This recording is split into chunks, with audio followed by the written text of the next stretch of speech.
Welcome to Tales from the Waystone, a King Killer Chronicle reread podcast. We are your hosts, Will and Phoenix. Let's get into it.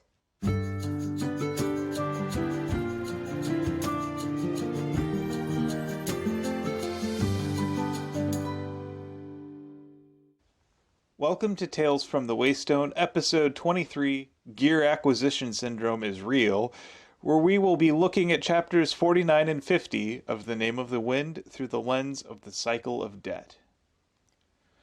It's time for our quick explanation of the show.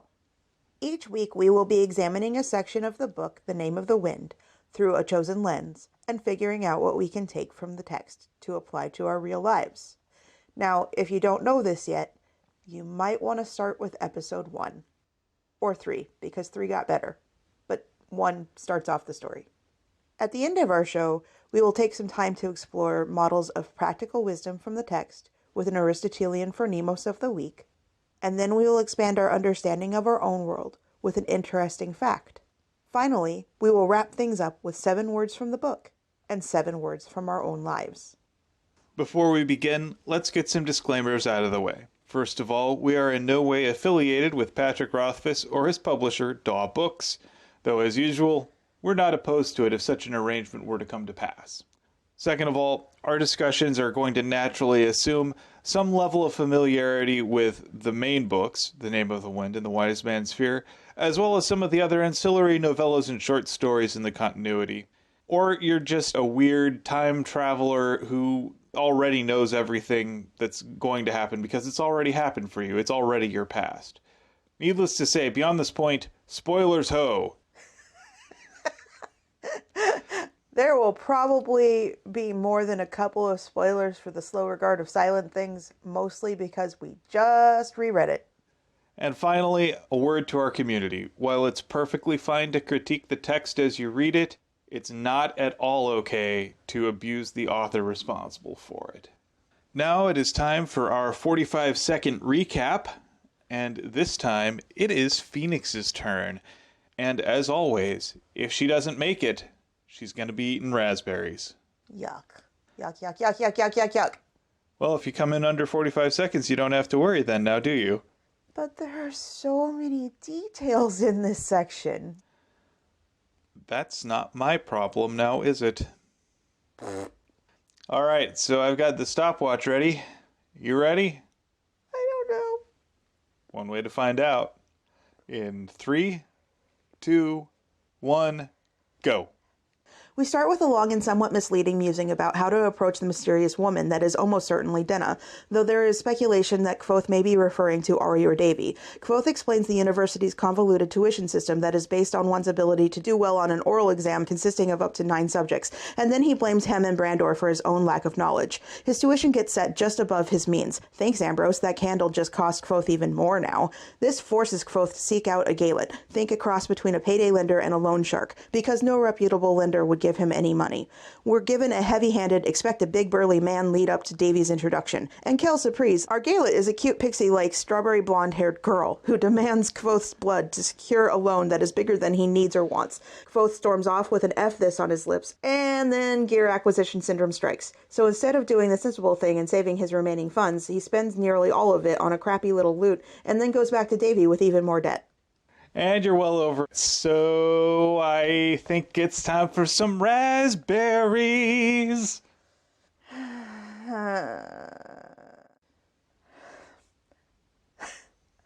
So at this point, we have probably already solicited raspberry flavored ideas from our community on Twitter.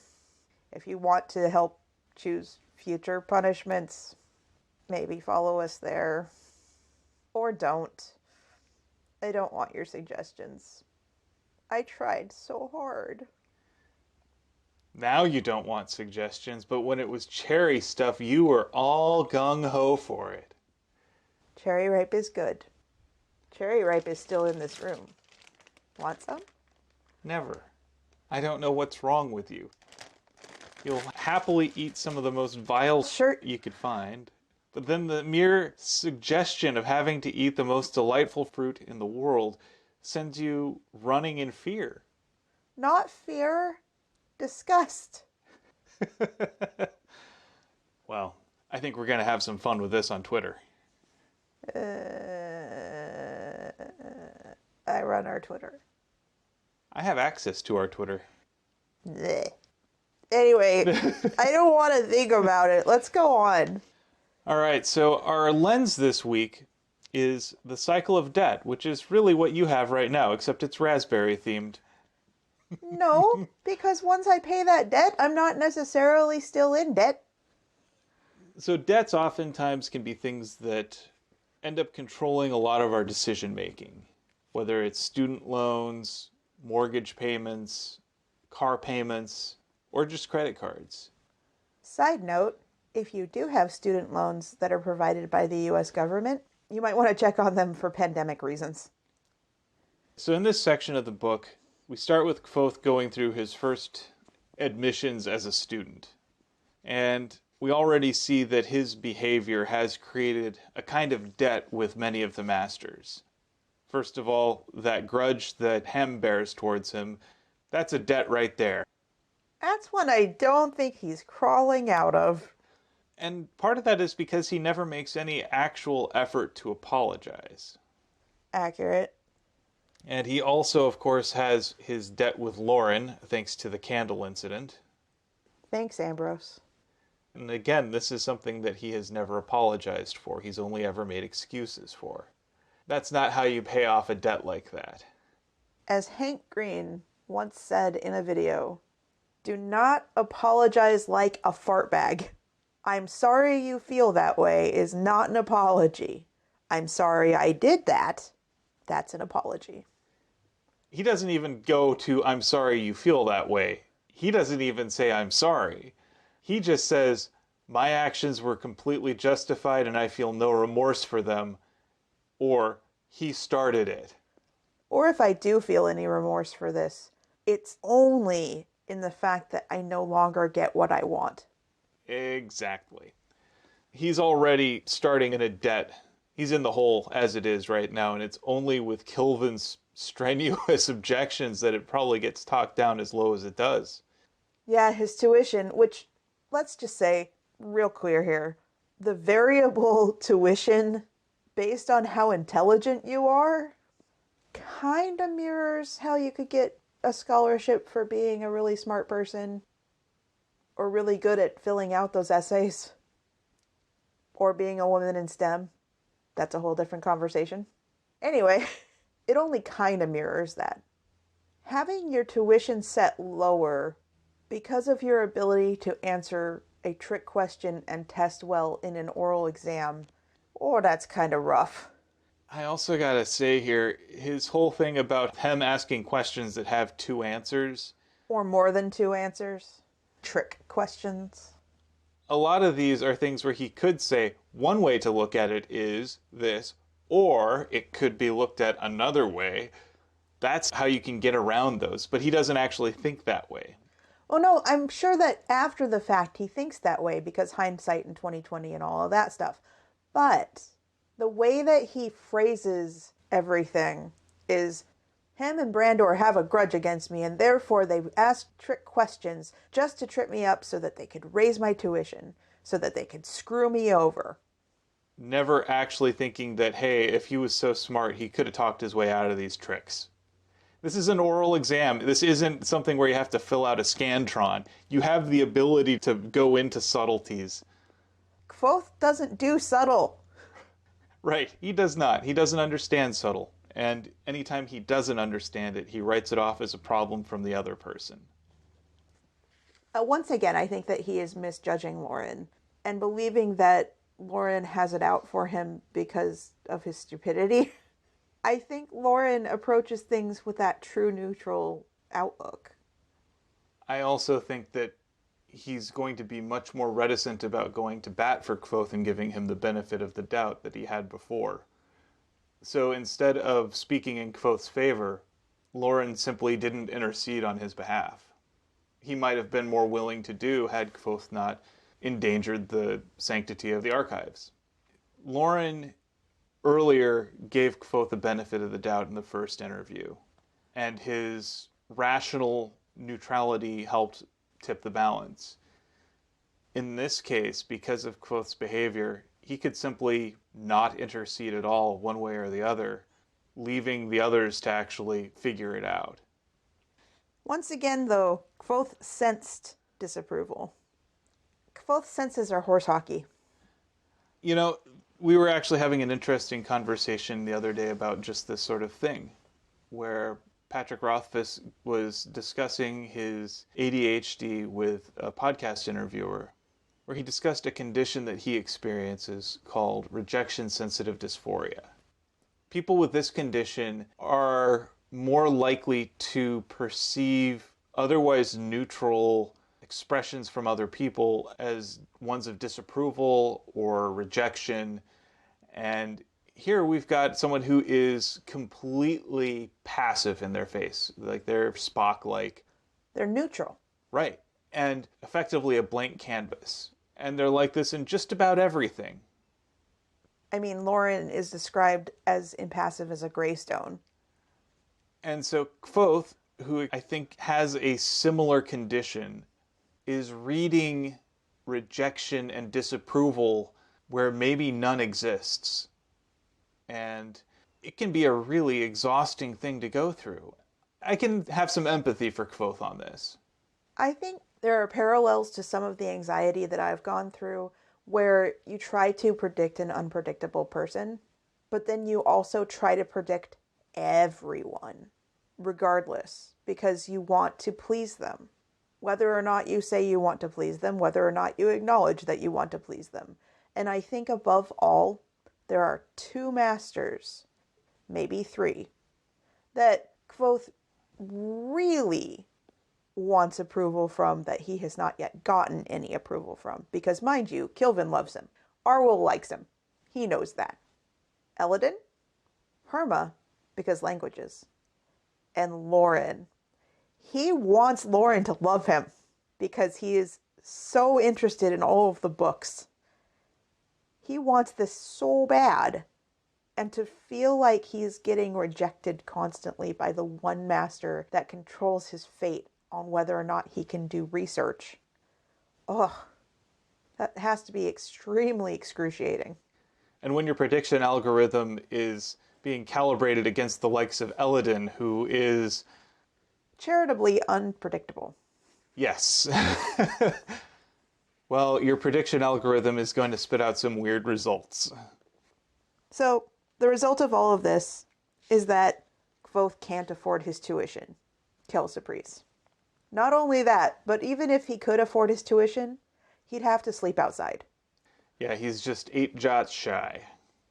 Which I have no concept of how money equates, but that sucks.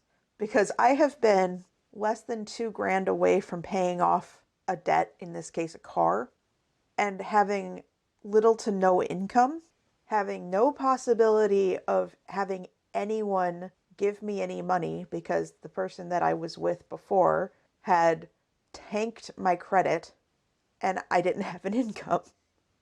And it was like 4 payments away from being done. I was so angry. But I also did not resort to going to a payday lender, and I did not resort to doing anything incredibly stupid.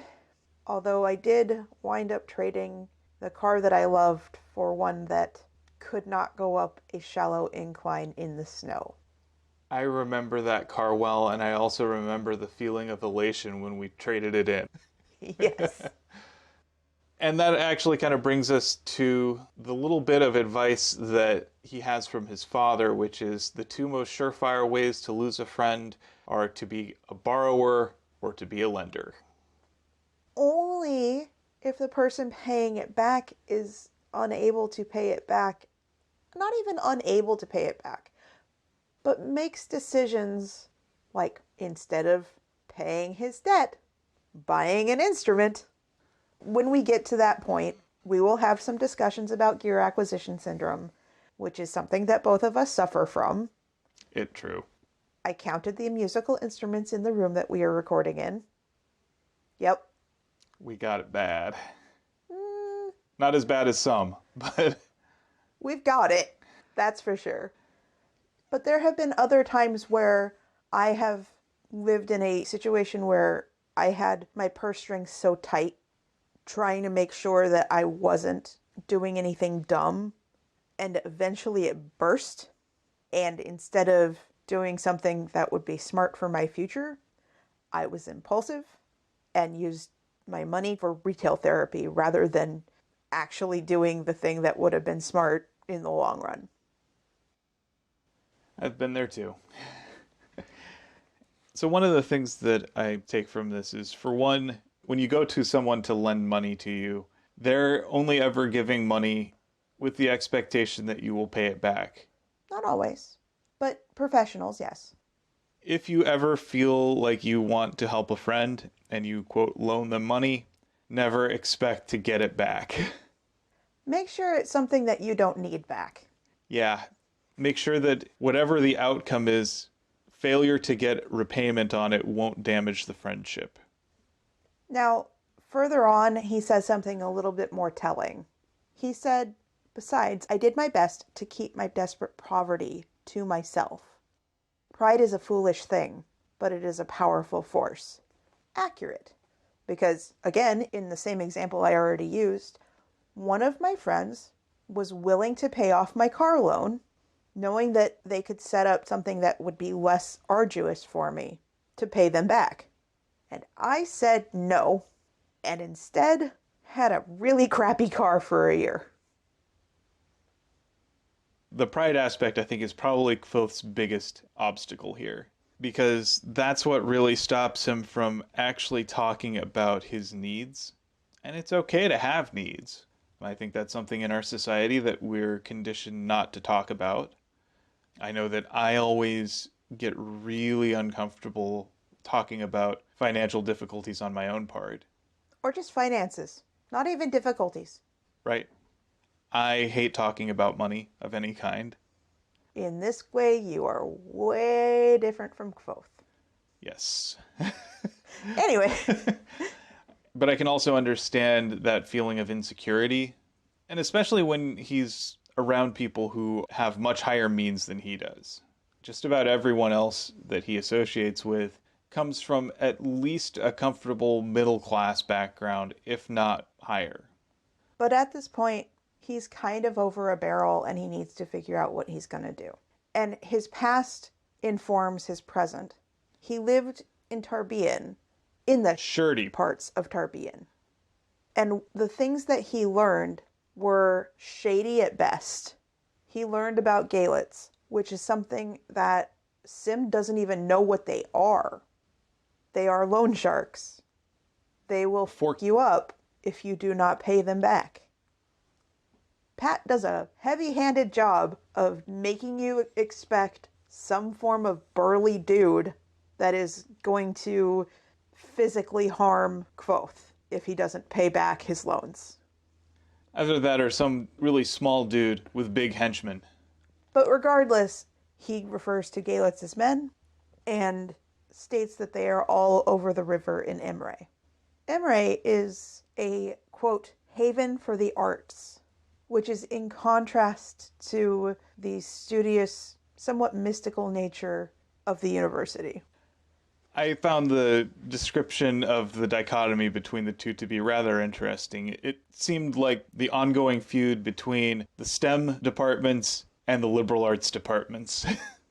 What I find interesting is that right now, there are a lot of people pointing out just how underpaid artists, authors, musicians, creators in general are, because our works are underappreciated.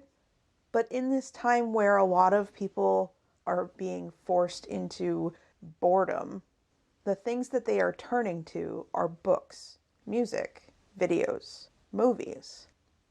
And a lot of us are buying handmade items, but also a lot of us are using this time to learn new craft skills. That thing that you have been wanting to draw for a year, well, now you have time, if you are mentally able to. It's terrible that we think that we have to be productive in this time. We're all grieving for things that are lost. That's beside the point. But the thing is, we are all turning toward creative works to help assuage our own hurt and our own boredom. And those creative works are what are helping us make sense of things. They're what make it bearable. And there's the stereotype of the starving artist. And the fact is that people oftentimes complain about the cost of artistic things. So people complain that a painting is too much, or going to see a piece of theater costs too much, or going to a movie is too expensive. Or handmade clothing or plushies or what have you costs too much. Not taking into account the cost of the supplies and the cost of the artisan's time. When you go around a craft fair and say, but I could make that, A, will you? And B, how much are those art supplies going to cost you? C, is it going to be as nice? And on top of all of that, how much time are you going to spend doing it? And to be able to produce any of these works in any kind of quantity means devoting most, if not all, of your free time to doing this over and above just a simple 40-hour work week. Artists may charge quite a bit for a lot of their work, but that's because they have to pay off their own debts. And they have the expertise and deserve a little bit of money for the fact that they went through all the trouble to learn how to do this and do it well. Exactly. It's the cost of expertise. Now off of our soapbox. So he goes across the river to Emre, getting back to our subject. Yeah. Right. Just to stop for a little bit about this, I was interested because when I had previously been reading it, I had always thought of the university being in Emre. However, as I was reading this, I started to see them more as twin cities that have complementary but opposed specialties. The university provides know-how and practical expertise such as medical work and engineering assistance to Emre, and Emre provides people at the university with the kinds of diversions that help them stay functional and sane. Help them to be the person that can do the hard work that they are doing. Sort of that uneasy rivalry between them also ends up making them both better. Like, they both have this mutually beneficial arrangement, but neither one can actually admit that it's benefiting them. It's like Grumpy Old Men, to pull out a really old movie. Well, now I'm going to be a grumpy old man. Or The Odd Couple. And it's not to say that one city is better than the other, but just that they have complementary needs. Also, each represents a side of Kvothe. It's his creative side and his analytical side. And I don't think that we should have to choose between the two. Moving on, we get an explanation from Kvothe as to why he has not spent the last 2 months in Imre every night. Because someone who grew up in a Rue troupe, who is so tied to his identity as a musician, who is so tied to the arts, why hasn't he been just taking in the arts? And it's because it is not about his enjoyment of other people performing. It is about him. Because everything is about Kvothe. Yeah, it's a very selfish depiction of him at this point. He's the equivalent of a writer who never reads books. And his description of his relationship with music, he explicitly ties to addiction. I like the fact that halfway through the book, we are getting the setup for what this resin, this thing that the sweet eaters crave, is. Because at the end of the book, we get a little bit of payoff. It's Chekhov's resin. I would say Chekhov's narcotic. As Denna eats a tinful of this stuff and becomes less than functional. And we don't know what long-term consequences that ends up having for her. It's something that doesn't really get brought up again. I don't think that there are any long-term consequences because Kvothe specifically mentions that sweet eaters have unnaturally white teeth, and then he never mentions that about Denna, when almost all of our descriptions of Denna are physical. Good point. So he winds up finding out about this Gaelet named Devi, and that name is just one letter off from devil. We'll find out why. And we pronounce it Davy because we listened to the book 4 or 5 times before we actually read the physical copy. There's a lot of these that show up that I'm like, oh, look at that. The way that that is spelled. Huh. Our initial expectation is probably going to be a gangster. Someone wearing fancy clothes, surrounded by brutish men ready to crack knuckles and skulls in equal aplomb. Or at least someone who is not a pixie-like young girl with strawberry blonde hair that looks adorable. And of course, Kvothe fixates on that physical appearance. Also, I've lived across the river from a rendering plant. Living above one? Oh, There's a reason the rent is cheap. yeah. Yeah. And given her less than legal profession, sometimes you can't be a chooser. It's interesting to me that Kvothe references that this part of Emre, which so far his experience of has been clean and nice, and the good parts, the parts that are for affluent people, shops and goods and taverns, and not so seedy taverns. I mean, like rich student taverns. He says that this part of Emre reminded him of Waterside in Tarbien, which is to say, when you have your means or your environment or your companions flipped from living on a rooftop and scrounging whatever you can and seeing the underbelly to being surrounded by people who are affluent, even if you yourself are not, you see kind of that top side, that nice area. And you almost have a blindness for the stuff that is less savory. But it's always there if you know where to look. There is no city that doesn't have a less glamorous side, because the fact is, there are always going to be people who are desperate. There are always people who will prey on that desperation. And some cities are going to have it more pronounced than others, but it's always there. It is telling that he says specifically, this was not smart. I was playing with fire. And playing with that devil association, one thing I noticed in this is that Devi speaks frequently in 6-word sentences, as opposed to 7, which is sort of that perfect number. In the book of Revelation, 7 is meant to be the perfect heavenly number, and 6, because it is less, is meant to be both the fallen number, the human number, and the devil's number. And this is interesting to me because she's presenting a bargain. Everything that Devi presents is effectively asking not just for repayment, but something that will keep her client under her thumb. Instead of asking for collateral to secure the loan, she asks for blood. And it has already been made clear that part of someone, be it their hair, but especially their blood, in the wrong person's possession, can lead to so many problems, especially if it is possessed by a skilled arcanist.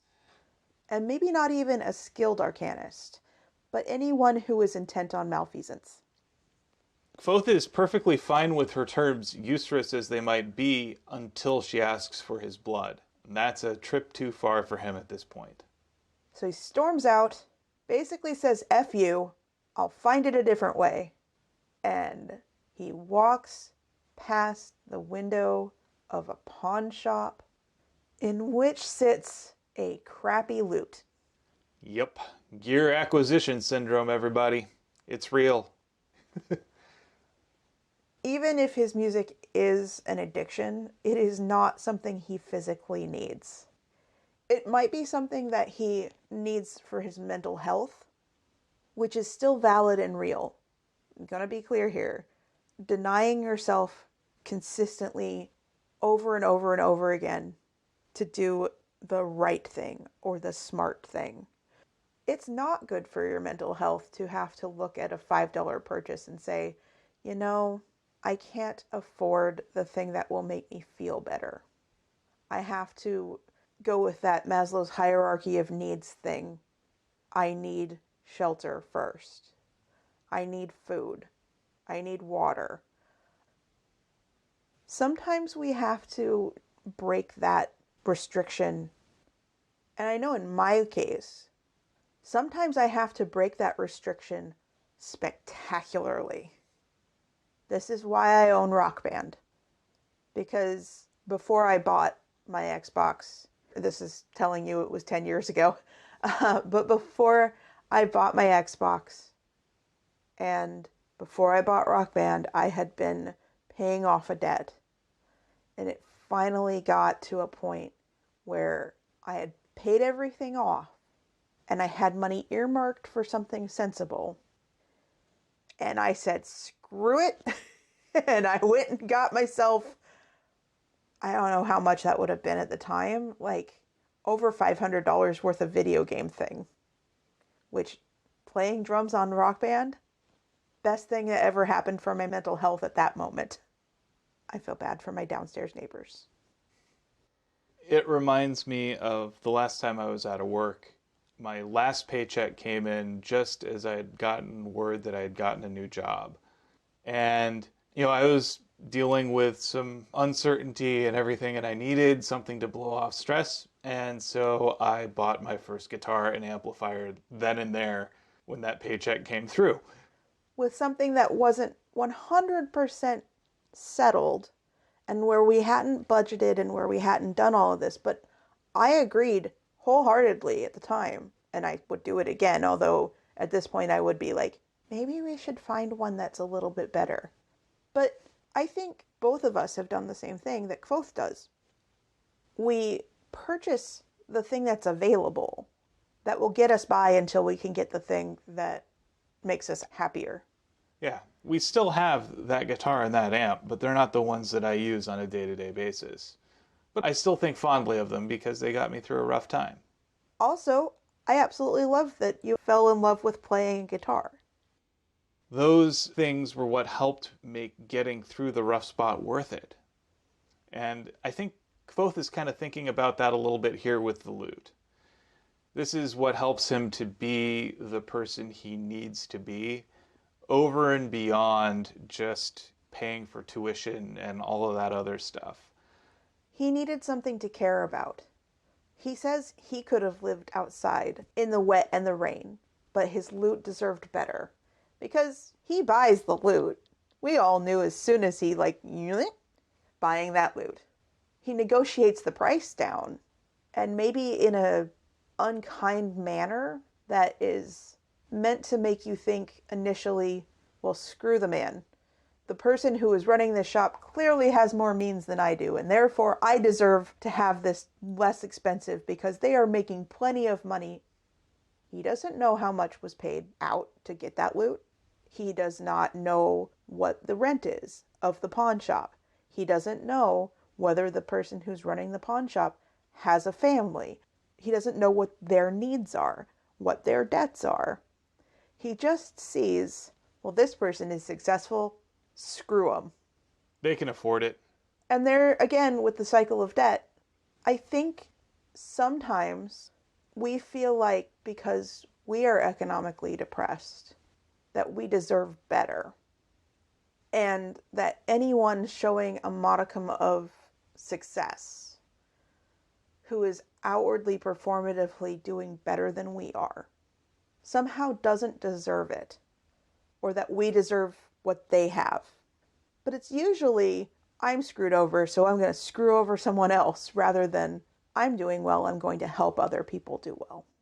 It's also worth noting here, it's not that he's trying to get a good price for this lute, because he deliberately tries to devalue it by slightly down-tuning it a little bit and then claiming it's because of a broken neck or a cracked neck, which that's deceptive right there.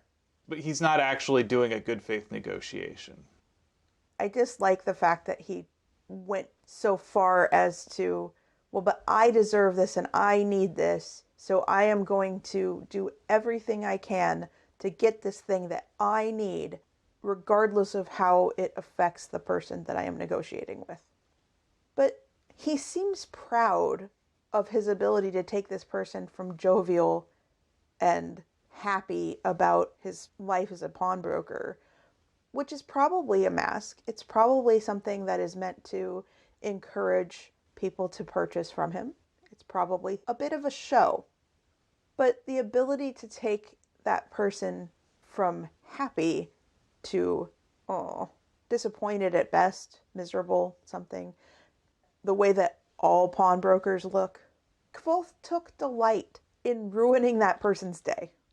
This is a side of Kvothe that I think oftentimes when one thinks about these sort of trickster characters often goes underinterrogated, whether this is something like the cast of Ocean's 11 or Ferris Bueller or any number of other roguish figures. A lot of us have this fantasy that we can get away with things and that it doesn't really affect the person or people that the actions are being done to. While it's all well and good when they're going out of their way to con a criminal or somebody like that, just as often the victims of these scams are real people who have real stakes. Think pyramid schemes. But again, with the cycle of debt, we honestly don't know if the person selling that loot lost money on it. We also don't know if Kvothe could have perhaps negotiated for this in a more ethical fashion. Or done a, how about I give you some now and continue to pay on it later? That's how I have a digital piano. We chose to pay it in installments. It was worth it. And I can't help but wonder if part of it is Kvothe coming from this social Darwinist background in Tarbean is something that he hasn't really gotten rid of. Well, when you consider that it was 2 months ago, it was a term ago. A term is 2 months. It was 2 months ago. Of course he's still in that mindset. It takes way longer than that to get out of the, oh my God, everything that I spend out of my pocket, I'm going to have to count and I'm going to remember this 15 years from now. Or however long it is, probably no more than 5, but whatever. I think this is an outgrowth of that. And lo and behold, this sends him right back to Devi. And suddenly he's a lot more amenable because now he's got skin in the game. He knows that he needs a place now. He doesn't have a choice. And so he takes the offer. And I do think that, in a way, while it did put him into debt, it's better that he borrowed this money because then it meant that he had a place to stay. And the reason I say that is because while he could have toughed it out, being in a place where you are housing insecure and food insecure is not conducive to earning your education. Your education is not as important as your life, even if you think it is, even if it feels like it is. There were so many ways that he could have died from exposure. We don't know what time of year it is. He would have had nowhere to go, and he may have gone with Simon and Will and just pissed away any money he earned, trying not to have to curl up under a blanket under a bench. How is he going to do schoolwork? How is he going to do simple things like keeping his stuff and his clothes safe? He has an addiction to the school just as much as he has an addiction to that loot. One thing about debts that oftentimes I think gets under-discussed is that they represent a connection. So whether that's a fiscal connection or an emotional connection, it's not the worst thing in the world to feel like you owe something to someone else.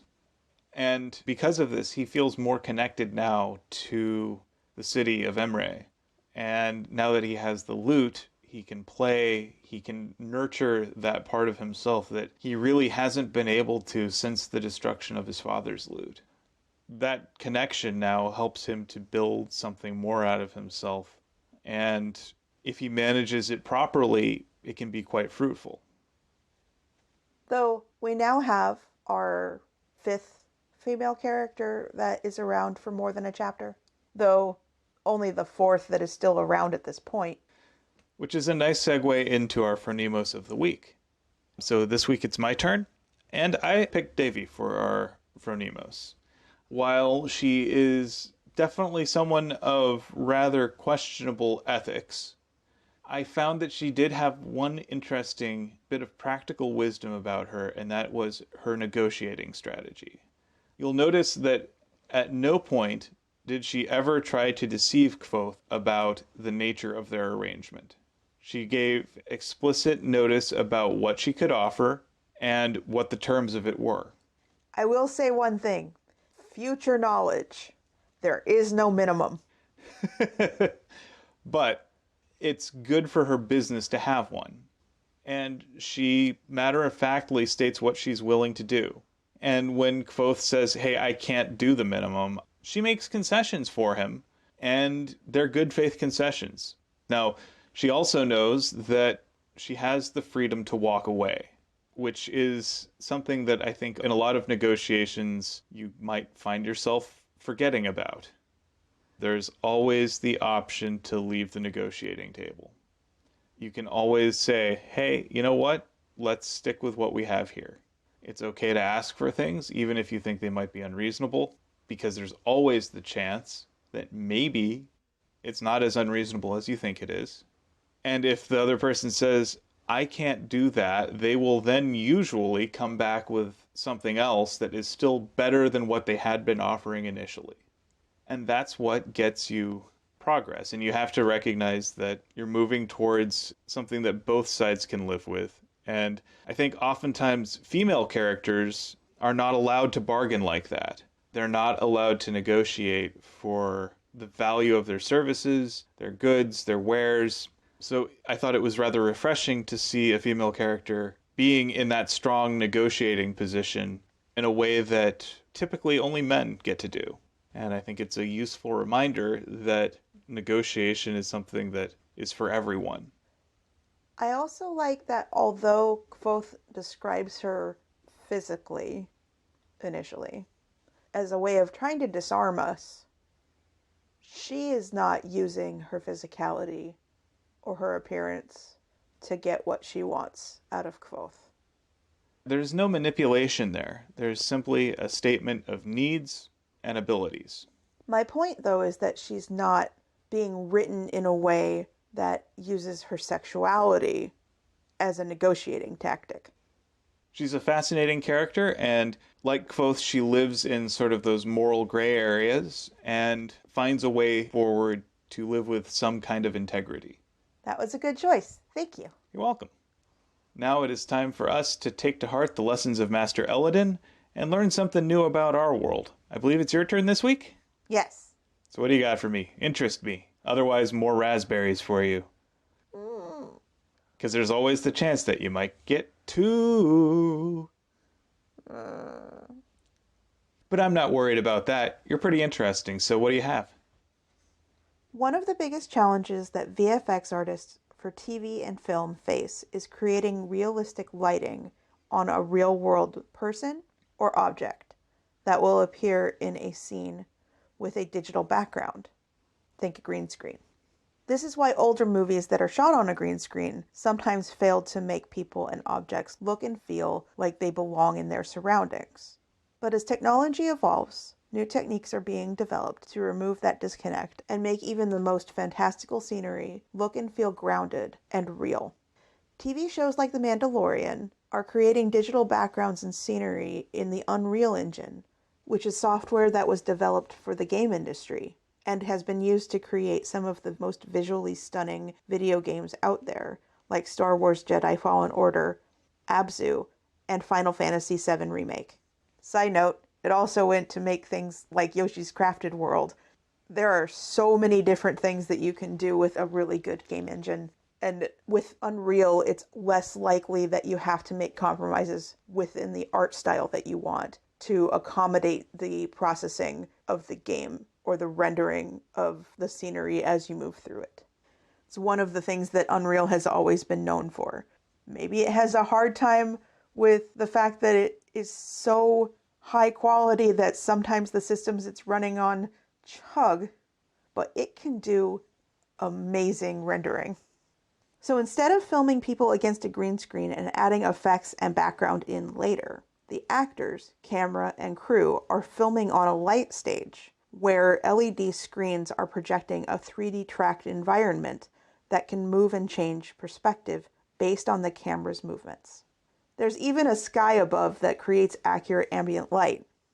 This not only shortens production time and increases the believability of environments, but it also allows for more reflective objects to be in the scenes, like real-life reflective objects like glassware or highly polished metal.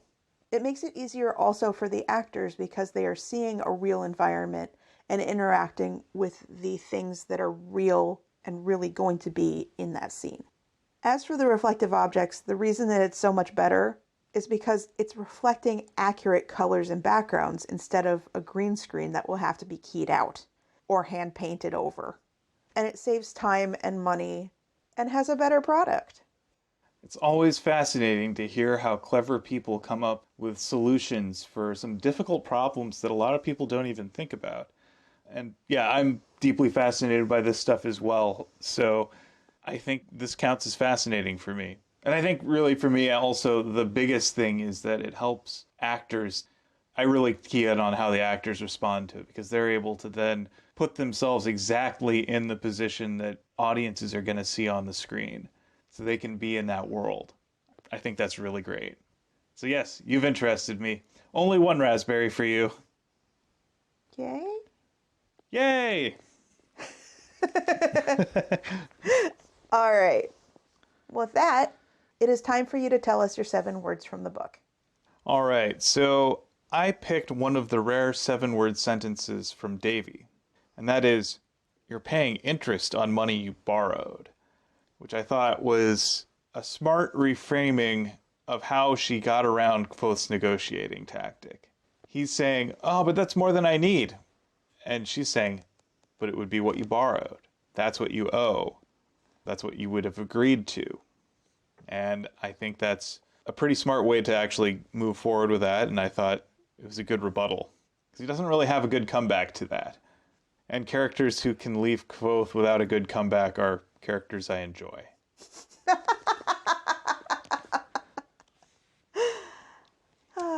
So what are your 7 words from life?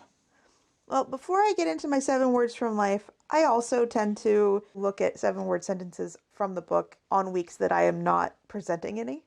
And there were a couple that I found that I really wanted to share with the audience, which I will share in picture form probably on Instagram. But since not all of you listeners are part of that community yet, plug. At Waystone Pod on Instagram. Plug. Anyway, things that speak to me. Imre was a haven for the arts.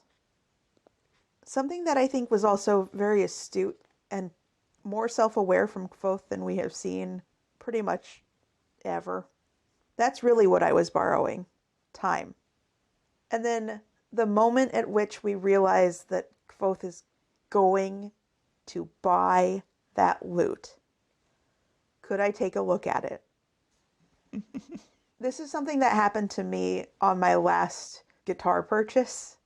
Don't go into a guitar store kind of thinking that you might want to buy a guitar and expect not to walk out with one. I tried out my guitar and it fit so nicely and it felt so good. And it, by its physical appearance, is completely incongruous to everything about how I play guitar. But it is comfortable and it is a great weight for me and the frets feel great and it feels nice to play. And I wouldn't own it if I couldn't have taken it off of the rack and played it at the store. That's why they let you play it. Obviously. There's also, you're not big on trust, are you? Also said by Devi. I noticed that one as well. As for my words from life, a few weeks ago, as we left this room, or rather, as I left this room, you stayed behind, picked up your guitar, and said, I just want to get some music out. I thought it suited this little part well. It suits the next part even better because that's when Kvothe starts playing at first for himself and then also for Ari. But I think, again, while not a physical need, I think his lute was an emotional and mental need. It's the thing that lets him be Kvothe. More than just a student, but an actual person. And I think he becomes better for it. I agree.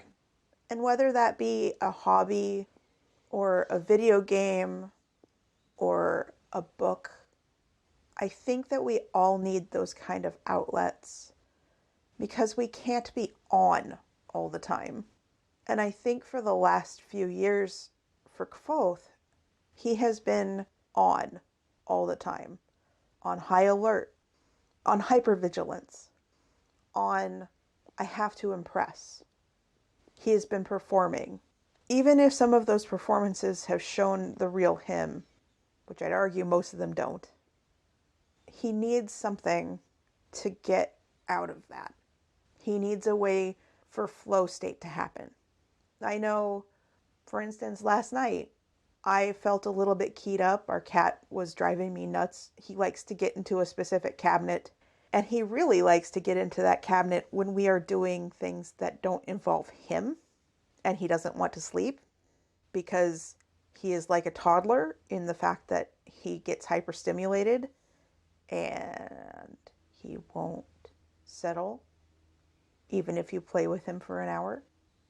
So I came upstairs and I practiced 1, 2, 3, 4. I'm trying to see how many different musical instruments I practiced on. Because once again, this room is full of musical instruments. Most of them are mine. Though Will is welcome to play any of them. I have the ones I like. He's also welcome to get more if he wanted them. Which is why I am trying to convince him that he needs to get pedals because he needs to just have things to play with. Yeah, I like my toys. But I get more. And he needs some. Anyway. And with that, I'd like to thank you for potting with me. Thank you for potting with me. And thank you for listening to Tales from the Waystone. Join us next week on Tales from the Waystone as we discuss chapters 51 and 52 of The Name of the Wind through the lens of outlets. We'd like to extend a huge thank you to Shawnee Jang for our theme music. And to Patrick Rothfuss for creating a world that we have enjoyed exploring. Audio production, editing, and social media coordination, courtesy of me, Phoenix McCullough. And project management and writing, courtesy of me, Will McCullough. If you would like to help support us, please consider becoming a patron on our Patreon page, patreon.com/waystonepod. Where you can get access to our show notes, custom digital posters, exclusive Patreon-only bonus pods, and other exciting items. And as always, here's to one more day above the roses. To one more day above the roses.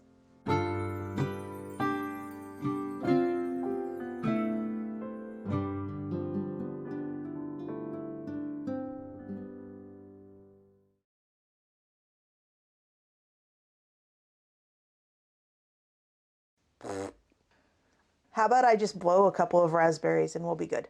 Nope, not saying that.